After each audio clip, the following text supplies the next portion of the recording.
Welcome to World Affairs Today, brought to you by the World Affairs Council, Washington, D.C., a leading forum for global education and international affairs.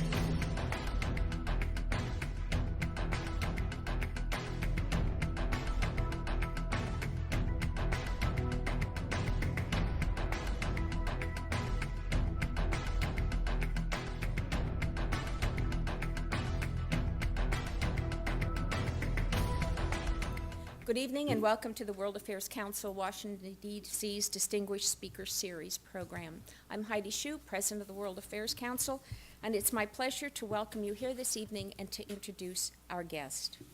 Ambassador Afif Safieh is an extraordinary diplomat, scholar, and representative of the Palestinian people and their aspirations. He has spent the majority of his career abroad in a long list of sensitive posts. Born in Jerusalem, he attended the Catholic University in Louvain, Belgium, and the Institute of Political Studies in Paris, where he graduated in 1974. He served as Deputy Director of the Palestine Liberation Organization's Observer Mission at the United Nations in Geneva, as a staff member of President Arafat's office in Beirut, and for a period became visiting scholar at the Center of International Affairs at Harvard. He served as PLO ambassador to the Netherlands from 1987 to 1990, during which time he was involved in the Stockholm negotiations, which led to the first official dialogue between the United States and the Palestinians. And in 1990, he became Palestine General Delegate to the United Kingdom, a post he held for 15 years and was for much of that time also permanent delegate to the Holy See in Rome. In 2005, he was appointed to head the PLO office here in Washington and served for 3 years, during which time he tirelessly traveled this country to talk with Americans about the Palestinian struggle. During that time, I had the privilege of meeting him and his wife, Crystal, who is here with us with him this evening. In 2008, he was appointed Palestinian ambassador to the Russian Federation, and in 2009 became roving ambassador for special missions based in London. His new book, The Peace Process from Breakthrough to Breakdown, therefore, is a first-hand account of the evolution of Palestinian diplomacy spanning 3 decades and written by Palestine's most senior and accomplished diplomat. As Ambassador Safieh has said on many occasions during this time, and I'll quote him here, "There is either one people too many in the Middle East, we the Palestinians, or there is a state which is missing. And we have to help history make the right choice. And believe you me, until today, history is still undecided." I hope he will include in his remarks this evening whether or not he's updated that assessment, and particularly in view of the events since January in the Middle East. Ladies and gentlemen, please join me in welcoming Ambassador Afif Safieh.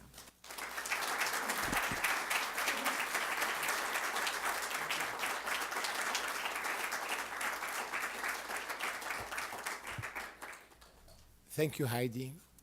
Ladies and gentlemen, in London it seems that at one moment George Bernard Shaw sent a note to Winston Churchill telling him, "Enclosed you will find 2 tickets for my first evening of my new play. You can, I would love you to come. You can bring a friend if you still have one." And it seems Winston Churchill answered back saying, "Thank you very much. Unfortunately, I cannot make it for the first evening. I'll come for the second evening if there is still one."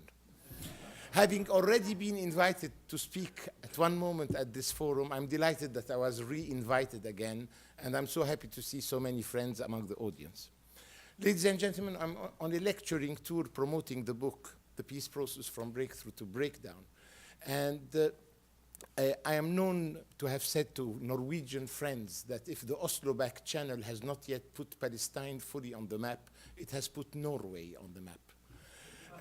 And this usually is a thought I offer to third parties as an incentive to play the role that we all need being played in the Middle East. And having spent most of my diplomatic career in Europe, one of the arguments I repeatedly used was to say, Europe is still an actor in search of a role, and in the Middle East, we have a role in search for an actor. If we could merge the two, we will all live less unhappily ever after.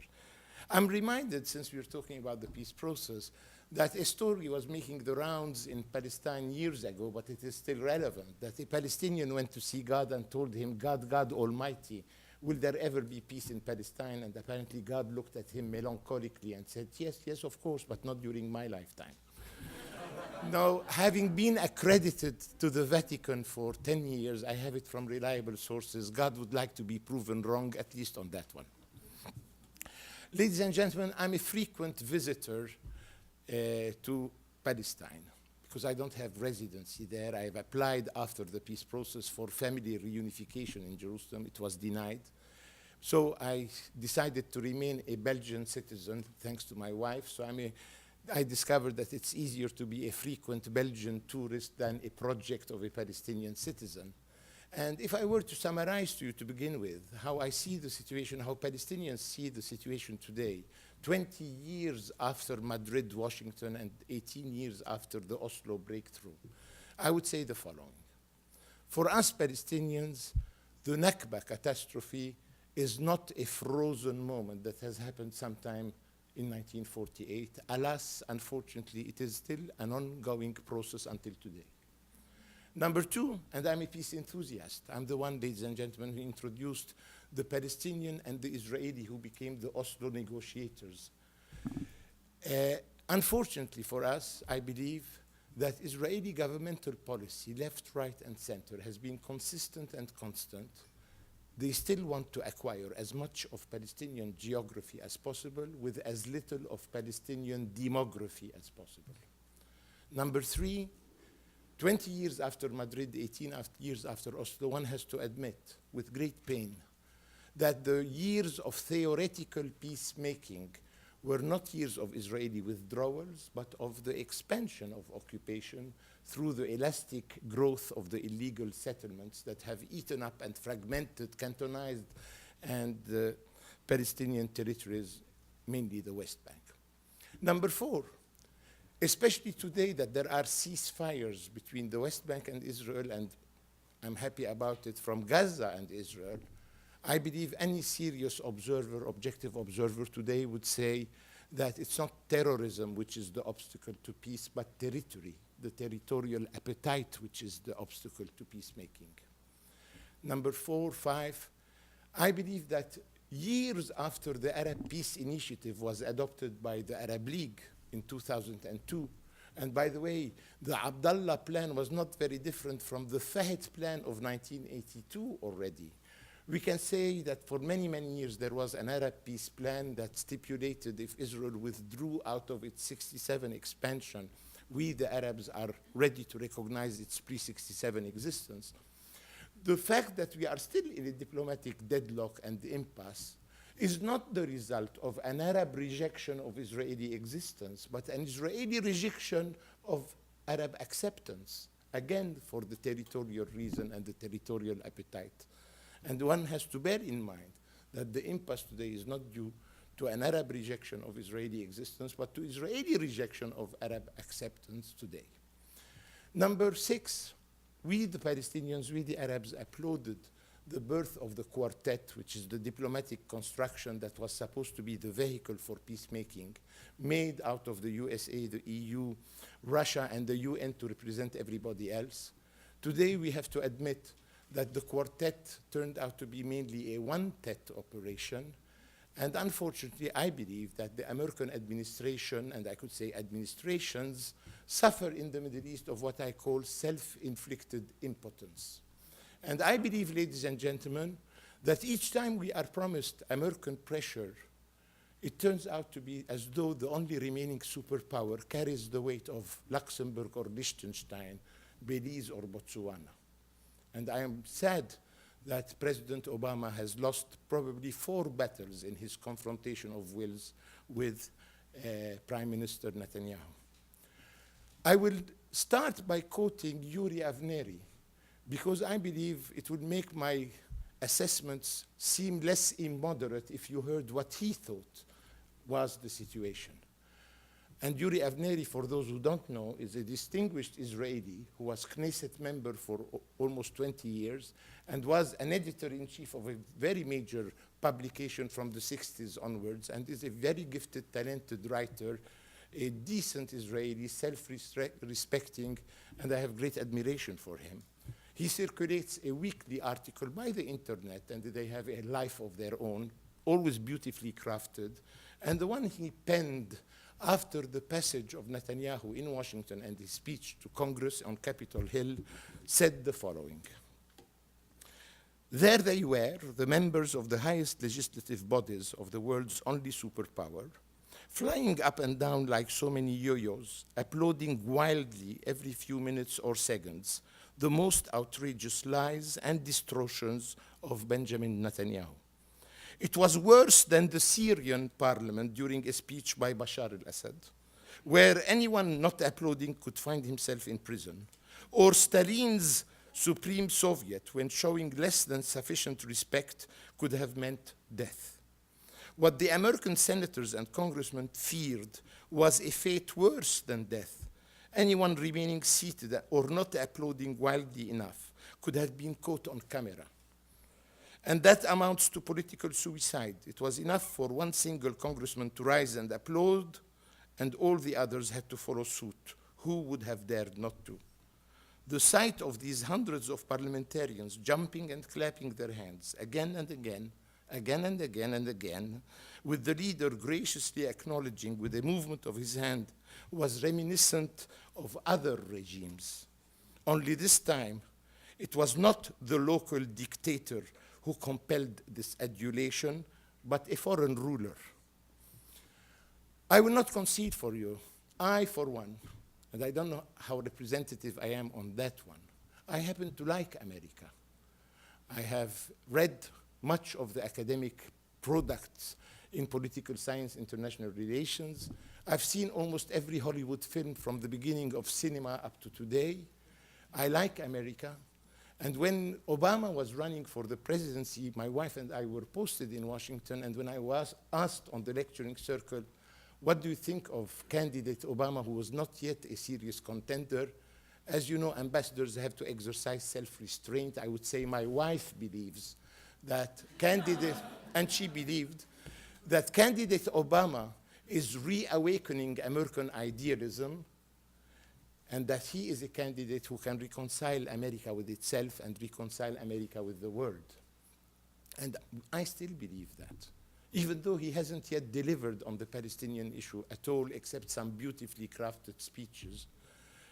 And for us Palestinians, it is an intriguing phenomenon, because I believe that the birth of a Palestinian state is an American national interest.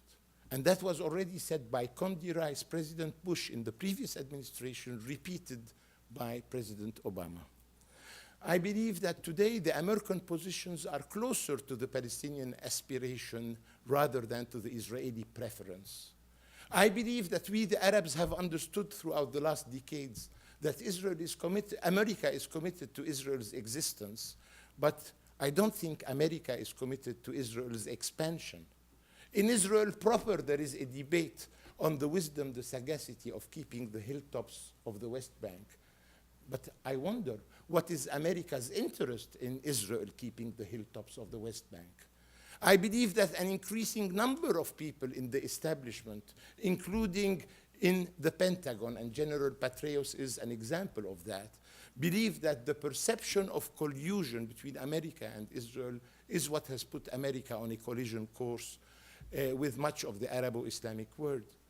I always said, ladies and gentlemen, Palestine is a test between courage and cowardice. And I always used to say, let's hope that our rendezvous with history, with courage, is not in the too distant future. And I believe, ladies and gentlemen, that we Palestinians today became unreasonably reasonable. It's so easy to satisfy our expectations because we have become so unreasonably reasonable. And believe you me, not only Palestine is a test for American credibility, believability, but it is a test for American lovability. I can dream and think of how lovable Americans would be traveling around the world if America was to be perceived as the locomotive of that drive of that effort towards ending the occupation and the birth of a Palestinian state. Yet it's not occurring. Why isn't it occurring? I believe the book written 5 years ago by the two mainstream academics, Walt and Mersheimer, about the lobby is not inaccurate. I believe there is a lobby in Washington that has grown accustomed to using one muscle too many, going one pressure too far, has confiscated the elaboration, formulation of foreign policy as far as the Middle East is concerned, to the detriment, I believe, of America, the Palestinians, but also of Israel. There are factors and reasons for hope in the future. What are they? I believe the first one is that within the American Jewish community, which is a fascinating community, and which I believe is not monolithic but pluralistic, I believe there is an increasing body within the American Jewish community that is critical of Israeli behavior. Many of them see Israeli misbehavior as a source of embarrassment. That community historically was at the forefront of civil rights battles, and for the last 43 years, because of an attachment to Israel, they were reduced into defending the indefensible until the point of embarrassment today. I believe that President Obama, arriving in the White House, was unaware of the switch and the change in the center of gravity within the American Jewish community, and resorted again to personalities who played a role in previous administration. Yes, Heidi, I'm thinking of Dennis Ross and others, while there were other new emerging voices within the American Jewish community, both representative and respectable, who could have played a more constructive role. Another grievance I could have had is the following. I believe Obama, contrary to a previous administration, is a multilateralist and not a unilateralist like the previous administration. And I believe Obama has insufficiently used America's interlocutors and partners abroad as a counterbalance to domestic considerations that were crippling and paralyzing him. And he could have used Europe, Russia, and the UN more assertively by reminding everybody that America has interests that it has to care for, and America has responsibilities in the international community that it has to respect, etc. And I believe he has underplayed, underused, underestimated the potential of that asset that he has, but maybe the future is dead. What is the way ahead, ladies and gentlemen? I believe that the major flaw of the peace process that we have witnessed for 2 decades was that too much was left to the local belligerent actors to sort it out. And since we are speaking of 2 asymmetrical players, the Israelis grew accustomed to trying to dictate conditions. They were entitled to dictate the ceiling of the possible and the permissible, and the pace, if any, of progress. And we were reduced into negotiating at the mercy of a very unfavorable, suffocating balance of power, and we did not progress. The person who has shown enormous wisdom was a Zionist Jewish leader, Nahum Goldman, that many people today ignore his existence, even though he was for 40 years the president of the World Zionist Organization and the World Jewish Federation. What did Goldman say? Goldman, fascinating character, already in '74 wrote several critical articles in Foreign Affairs and Foreign Policy, criticizing already the shuttle diplomacy of dear Henry Kissinger. And he said critically then, déjà, it seems to me, watching Kissinger, that diplomacy in the Middle East is the art of delaying the inevitable as long as possible. And for him, the inevitable was addressing the Palestinian dimension that Kissinger was trying to drown. And I believe that today, almost 40 years later, that definition, painful definition, is still relevant. Diplomacy has been, instead of being the art of finding a historical shortcut, has been the art of delaying the inevitable as long as possible. He said another thing which was very accurate.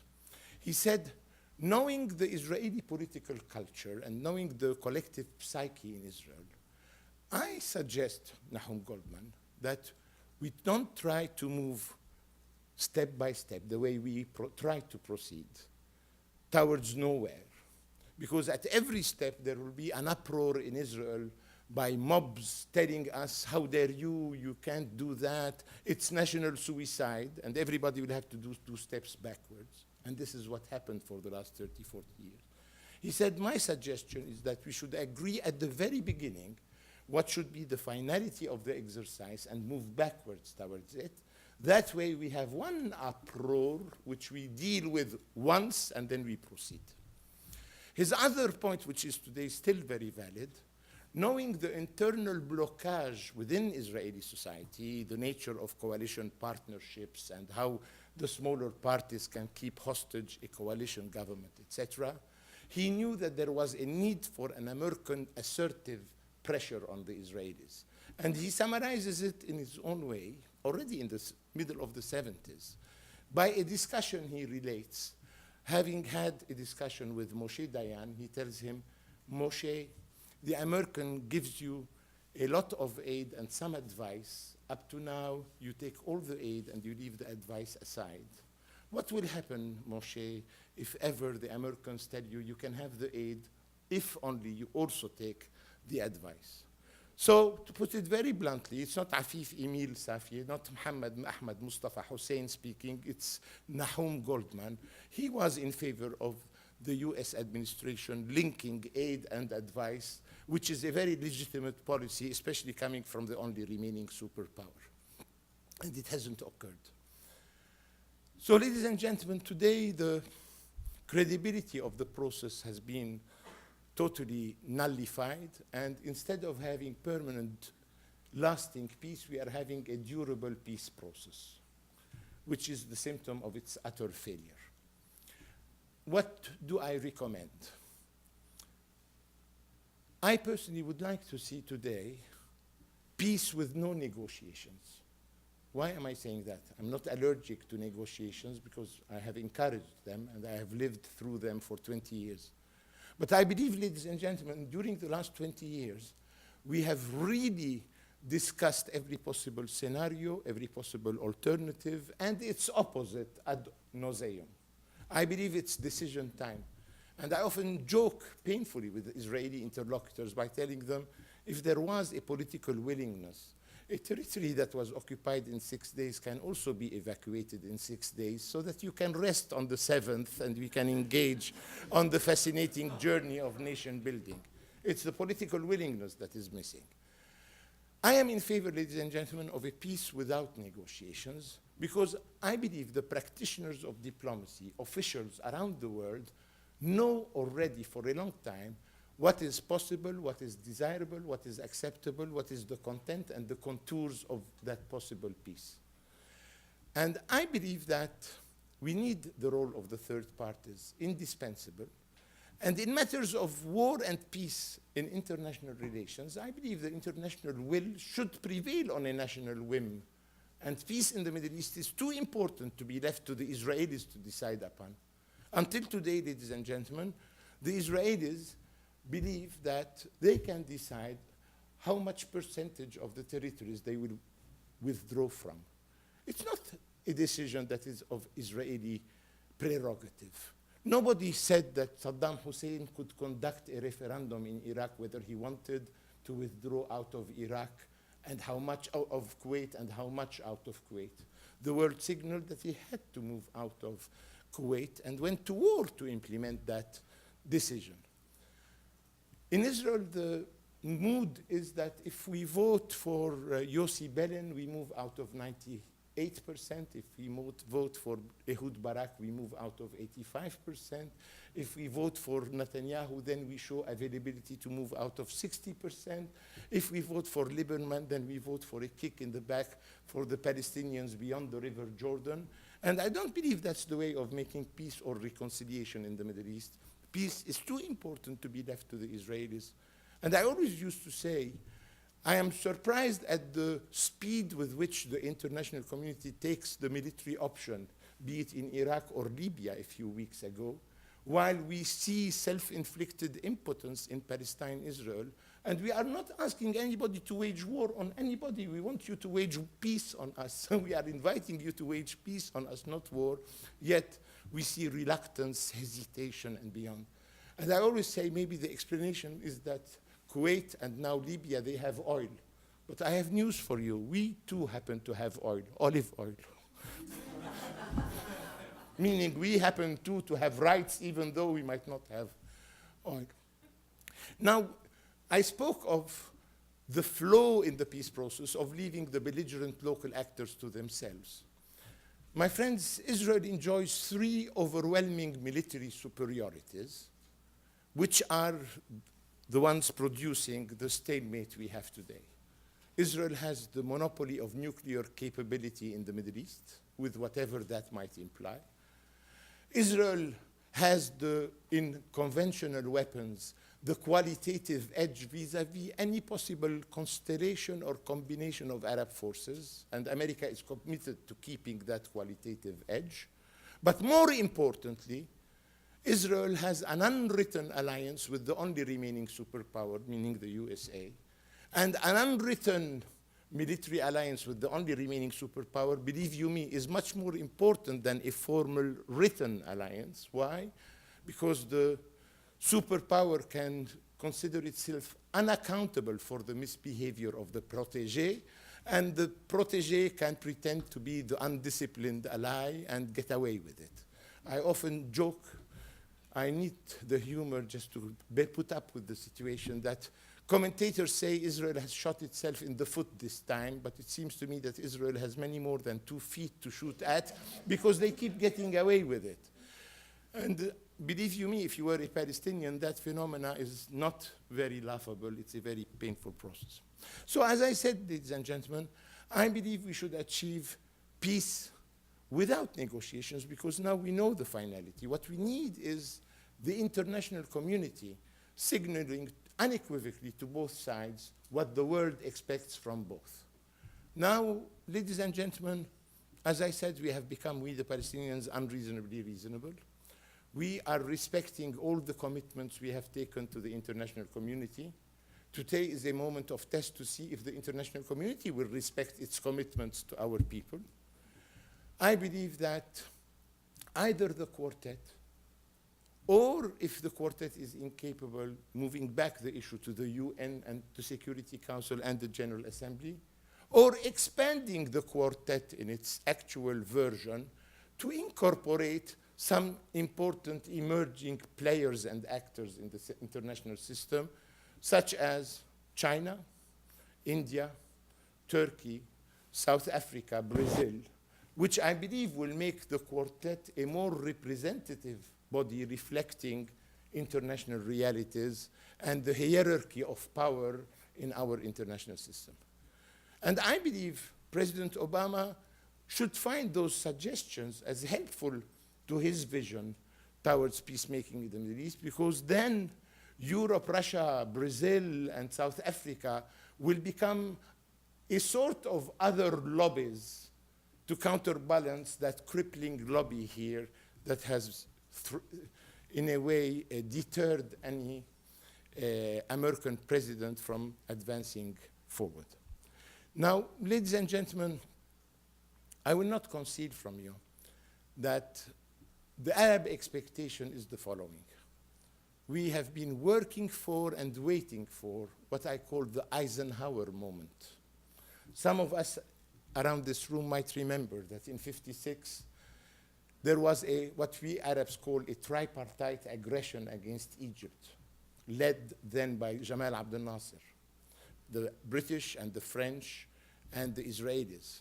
The French naively thought that they could crush the Algerian War of Independence in Cairo. The British believed that the Suez Canal is theirs to control and the international navigation is theirs to regulate. And there is a joke about the British who, as you remember, had an empire from where the sun never set. And you know why? It's because God never trusted them in the dark.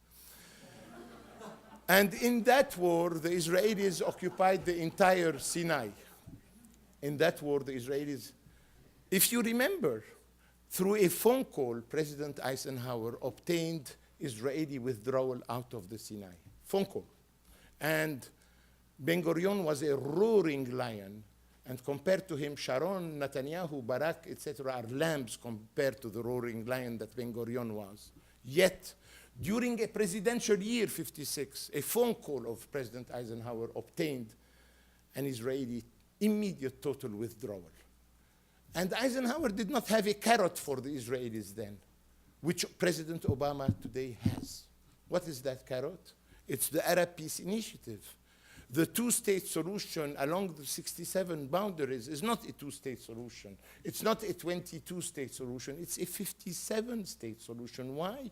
Because that peace plan, the Arab peace plan, which was Palestinian-inspired, Saudi-written, was endorsed by the Arab League, 22 countries, and endorsed by the Conference of Islamic Countries. And I believe the Israelis will be well inspired because they have pretended for 60 years that they were struggling for recognition and admission. It's offered to them on a silver, golden platter, and they are saying niet, niet, and yet because of the territorial appetite. And let me tell you, they would be well advised by being told by Americans, but not the applauding Americans on Capitol Hill, undignified, domesticated, and really difficult to defend and present as the august body of parliamentarians, the incarnation of democratic principles and all the rest. They are really the burden for us Democrats in the third world who say democracy is the best political system, or the worst at the exception of all the others, as Churchill has put it once, because people tell us we are seeing how the American political system is malfunctioning on the Middle East, how a lobby, an interest group has hijacked the formulation of foreign policy, etc. So we were waiting for the Eisenhower moment. And I believe America should tell Israel that what your policy is not deterrence, dissuasion, but compellence. And let me explain. Friends, deterrence, dissuasion is a legitimate policy for state actors. What is it about? It's the policy of a country that seeks to dissuade and deter neighbors of undertaking policies that might be detrimental to my interest. This is seen as a legitimate doctrine and policy. But I believe the Israeli practice in the Middle East is not deterrence, it's compellence, which is a Thomas Schelling concept underused in international relations, where Israel tries to compel, coerce, rearrange the environment in function of what it believes to be its best interest. And let me give you an example of compellence.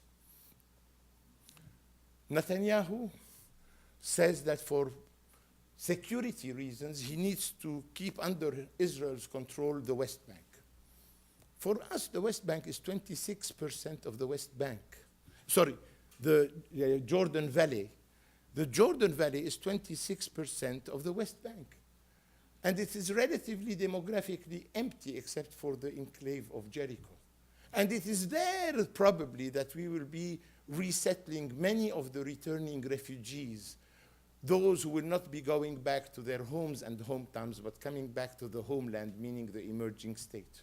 Yet Netanyahu says, we will keep the Jordan Valley for security purposes.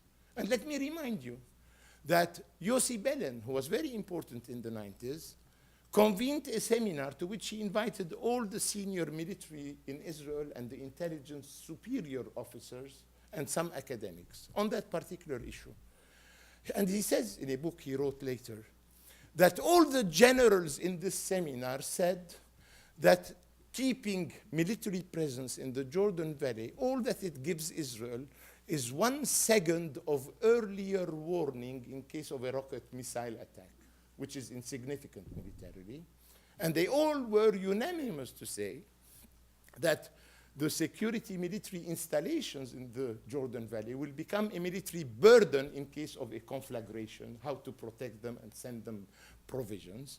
So they all were saying no need to keep or to ask at the negotiating table to keep the Jordan Valley. Here enter the Israeli politicians who said, we understand what you're saying and we agree with what you're saying. We don't need militarily to have and keep, etc., because, as you said, it gives us an insignificant advantage and can become a burden. Yet, knowing the political culture in the country and knowing the psychology of the electorate, it would be politically suicidal if we were to go and say that in our political electoral platform, we call for the withdrawal from, so we will keep asking for it. And Netanyahu is keeping to ask for it, even though militarily defense, it has no value. And I would like to say, I believe in contemporary international relations, security comes from peace.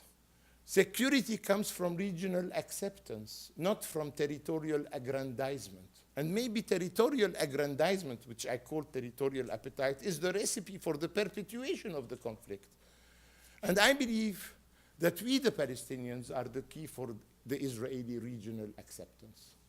And each time the situation in Palestine deteriorates, doors that were starting to open up from Morocco to Muscat in Oman close down.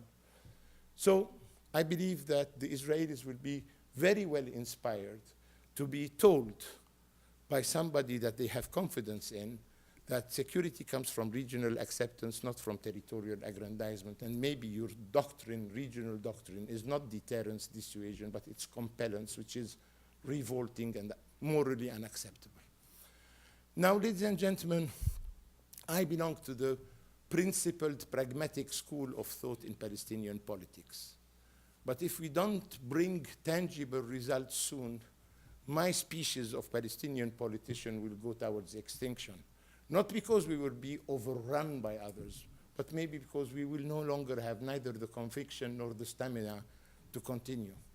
Those of us who believe in international law, in universal principles, we would have been naive people who are misleading our people towards nowhere.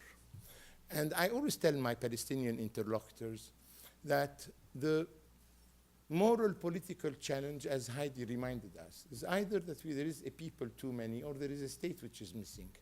The verdict of the international community is that there is a state missing, but the verdict of history is still to come. And I always say history is undecided. Our task is to help history make the right choice. And I always tell Palestinian audiences that I never belong to the optimistic school of thought that promises salvation and victory to the oppressed as a sort of predetermined outcome. No, alas, unfortunately, history is a cemetery of oppressed people who remained oppressed until they vanished into historical oblivion. And again, in our case, history is still undecided. We would like you to help us help history make the right choice. I believe the Palestinians have moved towards now adopting collectively popular nonviolent resistance, and I really welcome that evolution. I believe that today Palestinians are moving beyond the rift and the division from which we have suffered for the last 4 years. There are some who have invoked our division as a pretext for no progress, and today invoke our attempts at unity to say that we are not worthy of being discussed, dialogued, and negotiated with. But I would like to end by saying I am enjoying the lecturing tour I'm having. You cannot imagine how much sympathy we have in American public opinion, much more than we have ever dreamt we thought we had. I wish that the political establishment was aware of that. In Europe, already 2 decades ago, it was no more politically suicidal to be seen as pro-Palestinian, no more electorally rewarding to be seen as anti-Palestinian. Some believe that America has not yet been contaminated positively by that new spirit. I believe that there should be a spring in Washington concerning Middle Eastern policies, especially after what we also, with great lamentable devastation, happening during the Netanyahu visit. I believe friends should have been more outspoken for Israel's interests. George Bull, a very prominent civil servant in America already in the 60s, used to say, maybe we might need to save Israel in spite of itself. Today, Israel is dizzy with the excessive power it has and is unwilling to make the historical compromise on offer. I believe some friendly persuasion is needed. I believe America should abandon what I have called self-inflicted impotence. America is the only remaining superpower, and let me tell you, I come from the third world. I grew up in a bipolar world with superpower rivalry. Today we all know we live in a unipolar, monopolar world. I believe in a unipolar, monopolar world, non-alignment in regional conflicts should be what should characterize American foreign policy. Why? One, because you, America, you are a fascinating society. You are a nation of nations. And when America sides with one belligerent actor in a regional conflict, not only does it alienate, antagonize, offend all the other players in the region, but it also offends, alienates, and ghettoizes a domestic component of your own social national fabric. You have to give it a thought how painful it must have been for the last 60 years to be a Palestinian American, 400,000, to be an Arab American, 4 million Americans, to be a Muslim American, 8 million Americans, because of that uncomfortable feeling that your country of adoption is insensitive to the ordeal and suffering of your country of origin. And let me tell you, and that will be my final words, Heidi, opening the discussion with your friends, I believe that any denial, mainly Holocaust denial, is revolting and nauseating. And I, for one, I have never compared the Nakba, the catastrophe, to the Holocaust, because I believe each ethnic national tragedy can stand on its own. And one should not indulge in comparative martyrology. And by the way, I know of no mechanism to measure pain and quantify suffering. And I always say, if I were a Jew or a Gypsy, Nazi barbarity is the worst thing that has happened in the itinerary of humankind. If I were a Native American, it would be the early arrival of the early European settlers that almost resulted in my total extermination. If I were a Black African, it would be slavery in previous century, apartheid in last century. And if I happen to be a Palestinian, it is the Nakba, the catastrophe of 48.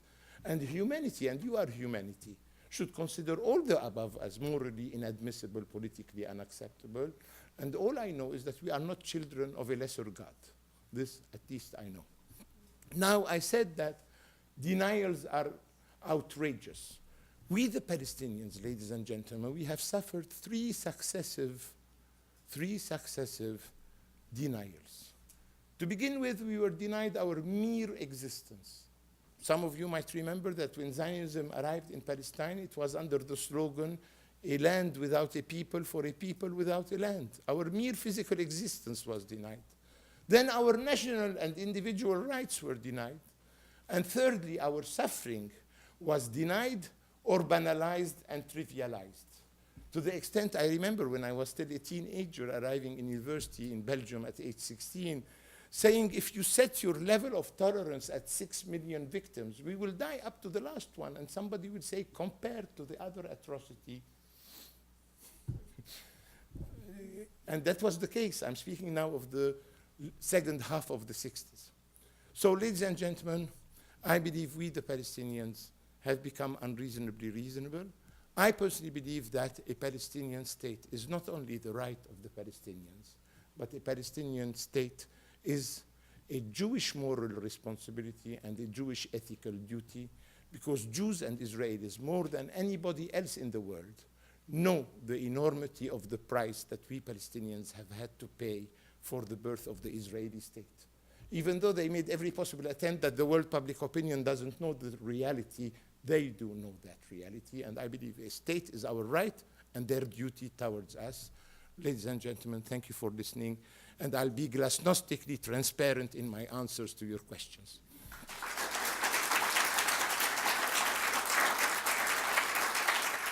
Nikolai Gogol once said that people have a tendency to cling to the rock that crushes them. To what extent are there vested interests in maintaining a peace process rather than attaining peace? When President Bush father and James Baker convened the Madrid conference in '91, Shamir was dragged reluctantly to attend. And after he returned back to Tel Aviv, he made a statement. I went to Madrid, but I was planning to have it drag for 20 years, and in the meantime multiply the accomplished fact on the grounds through settlement building, so that at the end of that process, there isn't much to be negotiated and discussed. Then he was evicted through an election that took place in '92, almost a year later, and Rabin Peres came to power.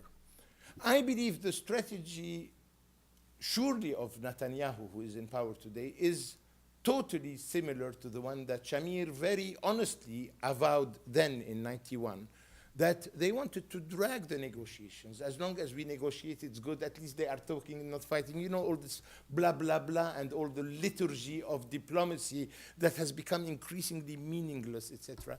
And in the meantime, sir, creating facts on the ground.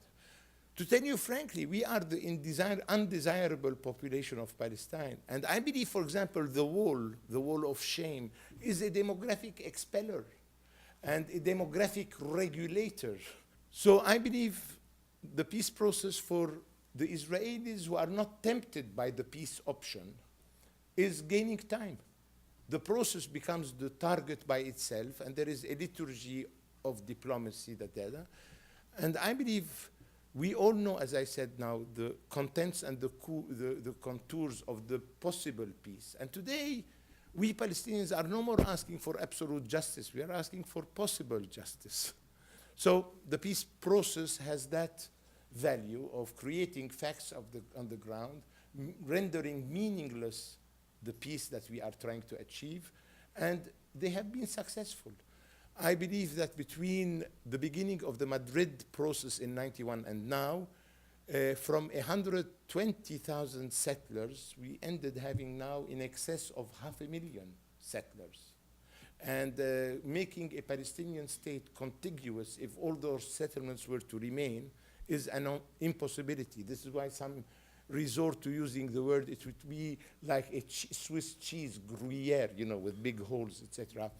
And it will be made of Bantustanets, like the Bantustans of South Africa, but Bantustanets because their size is minuscule.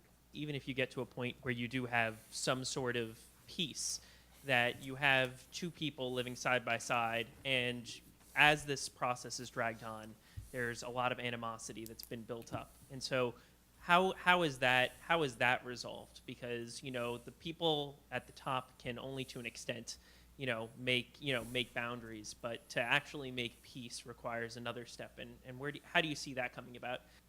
First of all, sir, I think peace will reduce the animosities and the hatreds. It's the absence of peace that is escalating the tensions and the hatreds.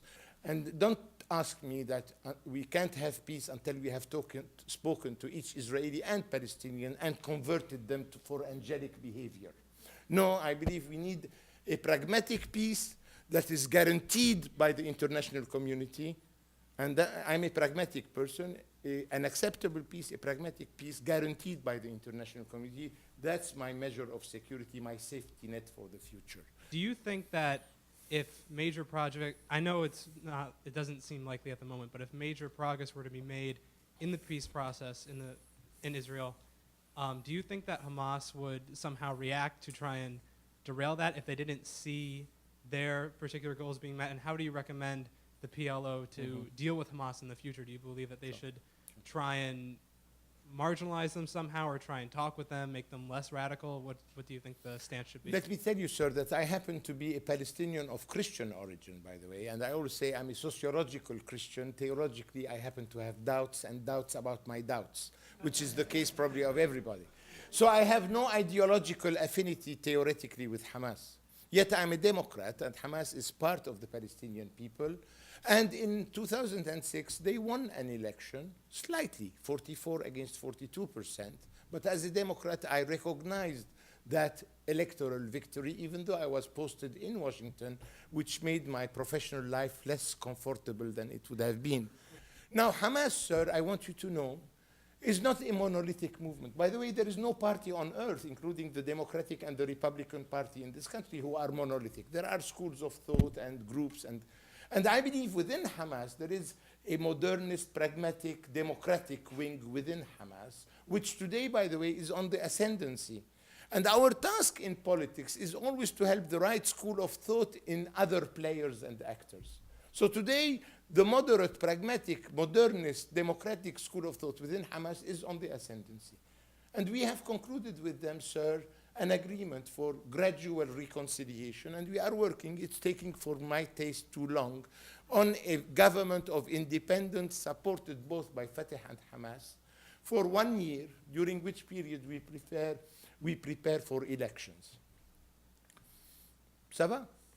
And those elections will decide who is the senior partner and who's the junior partner in a future coalition. And indications, if indications are revealing, show that Fatah is today around 40% of public opinion, and Hamas is somewhere between 20, at most 25% of public opinion. So all the argument that since now Fatah is reconciling with Hamas, the entire Palestinian body politic is unacceptable is too easy an argument of those who want to avoid making the desirable peace. On the contrary, if I were a Jew and an Israeli, I'd rather make peace with 100% of the Palestinian people rather than half of them. Thank you, sir. Can you see a solution that doesn't involve the United States? To tell you frankly, no, because I'm a political realist. And I still have confidence, in spite of 63 years of experience in the United States and the reservoir of ethics that I saw being reawakened during the first campaign of Obama. I have trust in American public opinion. I have trust in American political philosophy and American ideology. All we are asking is that America reconciles its principles with its power.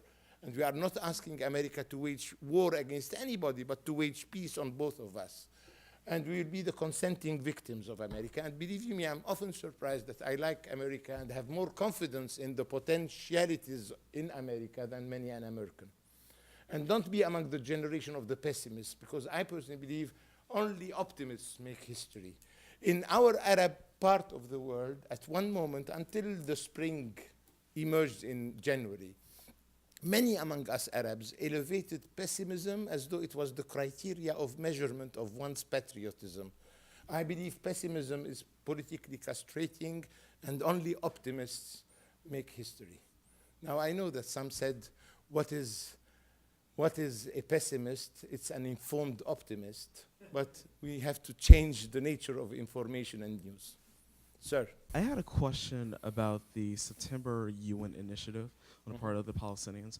I, frankly, as being someone, that clearly, would favor an initiative like that as being a part of a longer-term strategy on the part of the Palestinians after a concerted effort in terms of negotiations towards some of the final issues involving territory, security, and water. I wonder if you could assess, possibly, some of the potential consequences should that particular vote fail, especially in light of the fact that with the United States holding a possible veto over a vote of that type, I was wondering if you could assess the possibility that there might be an opportunity to start over again, but with an emphasis on, instead of working from the end towards backwards, just starting again with an entirely new process. And given the fact that there are changing demographics on the ground when it comes to Palestinian population and the dilemma that the state of Israel faces of being either a binational state or a continuing apartheid state. My wife and I were yesterday in Manhattan, so we had many diplomats, friends with whom we interacted and talked in great depth. And some of them were saying maybe we need to delink and decouple the two issues of the recognition of Palestinian statehood from the admission of Palestine as a member of the UN. For the admission of Palestine as a member of the UN, you need a recommendation from the Security Council to the General Assembly, which, given the givens of today, is unobtainable because America might veto that. But the General Assembly can vote, and it will be overwhelming, on the principle of Palestinian statehood along the 67 boundaries.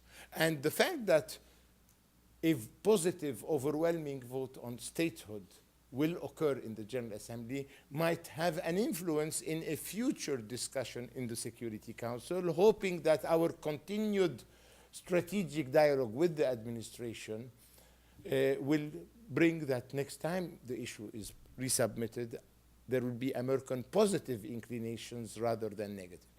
Now, sir, you mentioned Israel, the occupation and apartheid. That's what it is today.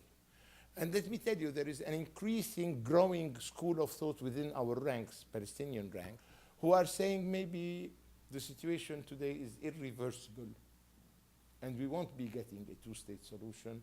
Maybe we should shift towards the adoption of a one-state solution, one person, one vote. And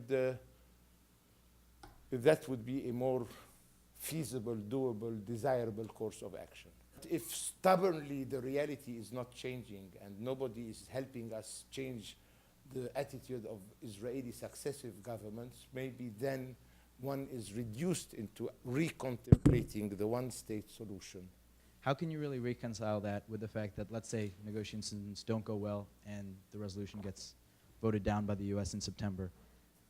I understand that these movements take time and that even a movement within the United States, because it's, as you stated, it's impossible to solve this issue without the United States. Do the Palestinian people have that time with the prospect of a one-state solution being inevitable, with the Palestinian population obviously growing? Do they have that time? And if they do, what steps can be taken to No, I can make the case that we have all time and that maybe we don't need to negotiate now because any possible projection into a distant future, our bargaining position is improved. But to tell you frankly, I'm in favor of happiness and happiness now, and I don't like deferred promises of happiness because I've seen societies promising happiness for next generations and depriving people of freedoms and liberties in the contemporary era, and paradise on earth did not show up as projected. My feeling, sir, is that apartheid is already there, not because in 2030 the Palestinians of Israel will become 1/3 of the population. I believe if you take mandatory Palestine from the river to the Mediterranean, we are almost 50% of society if you take the West Bank, Jerusalem, and Gaza, and the Palestinians of Israel pre-67. But I am not one in favor of overemphasizing quantitative factors. And many of those who today speak of the one-state solution tell you in the year 2020 we will become the majority, 50% plus one. And I answer, so what? Apartheid in Africa functioned for 50 years, even though the blacks were 40, 45 million and the whites 3 to 5 million. So oppression and the mechanisms of oppression can perpetuate themselves, and I wouldn't overemphasize the demographic factor. Now, Israelis have a demographic obsession. By the way, their redeployment out of Gaza was to get rid of 1.5 million Palestinians out of the equation so that they can improve their grip and their grasp of East Jerusalem and the West Bank, which is now today occurring as a result. So how can one maintain your enthusiasm and idealism? And I hope you will cultivate that idealism. And I always, speaking to people of your generation, I say, don't allow my generation to colonize your generation and our generation to colonize your future, and you should be taking part in the shaping of that future, not ignoring the accumulated expertise of the generation before. But we need the energy, we need the energy, the stamina, and the innocence and the idealism of your generation. But I am in favor of always being realistically idealist and idealistically realistic in dealing with it, or else we'll become dreamers with no impact on reality. Shukran, thank you.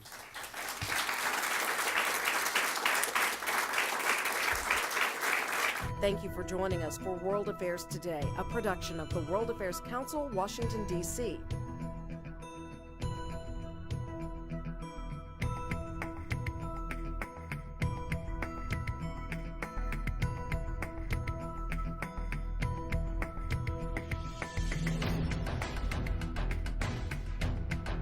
Stay connected with us at www.worldaffairstoday.org.